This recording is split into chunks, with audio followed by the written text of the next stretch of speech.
ಕರ್ತವ್ಯ ಪ್ರತಿ ಸಾರ್ಥಕವಾಗಬೇಕು ಎಂದರೆ ನಿಸ್ಪೃಹತೆ ನಿಮ್ಮದಾಗಬೇಕು. ಅಂದರೆ ವಿರಕ್ತಿ ನಿಮ್ಮಲ್ಲಿ ಉದಯಿಸಬೇಕು. ನಿಸ್ಪೃಹತೆ ಎಂದರೆ ಕರ್ತವ್ಯ ಮಾಡುವುದಷ್ಟೇ ನಿಮ್ಮ ಪಾಲಿನ ಜವಾಬ್ದಾರಿ.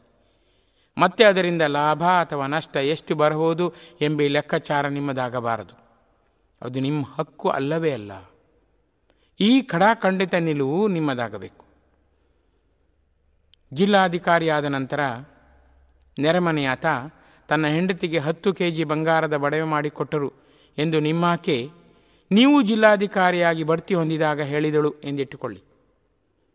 ಆಗ ನೀವು ಆ ಮಾತಿಗೆ ಕಿಂಚಿತ್ತು ಬೆಲೆ ಕೊಡಲೇಬಾರದು. ಜಿಲ್ಲಾಧಿಕಾರಿಯಾಗಿ ಅಧಿಕಾರ ವಹಿಸಿಕೊಂಡೊಡನೆ ಕರ್ತವ್ಯ ಕ್ಷೇತ್ರದಲ್ಲಿ ಎಷ್ಟೆಲ್ಲ ಸುಧಾರಣೆ ಹೇಗೆಲ್ಲ ತರುವುದು ಎಂಬುದೇ ನಿಮ್ಮ ಏಕೈಕ ಗುರಿಯಾಗಬೇಕೇ ಹೊರತು ನಿಮ್ಮ ಹೆಂಡತಿಗೆ 15 kg ಬಂಗಾರದ ಒಡವೆ ಹೇಗೆ ಮಾಡಿಸುವುದು ಎಂದು ಎಷ್ಟು ಮಾತ್ರಕ್ಕೂ ತಲೆಬಿಸಿಯಾಗಲೇಬಾರದು.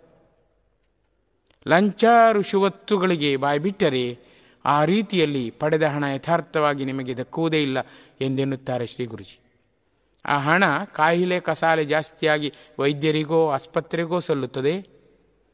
ಅದಿಲ್ಲ ಎಂದರೆ ಇಲ್ಲ ಸಲ್ಲದ ಲೇವಾದೇವಿಗಳಲ್ಲಿ ಸಿಲುಕಿಕೊಂಡು ವಕೀಲರಿಗೋ ಕೋರ್ಟ್ ಕಚೇರಿಗೋ ಅಪವ್ಯಯವಾಗುತ್ತದಂತೆ. ಅಂತಿರುವಾಗ ಭಗವಂತನಿಗೆ ಪ್ರಿಯವಾಗಿ ಸದಾ ವರ್ತಿಸುವ ಏಕೈಕ ಗುರಿ ನಿಮ್ಮದಾಗಲೇಬೇಕು.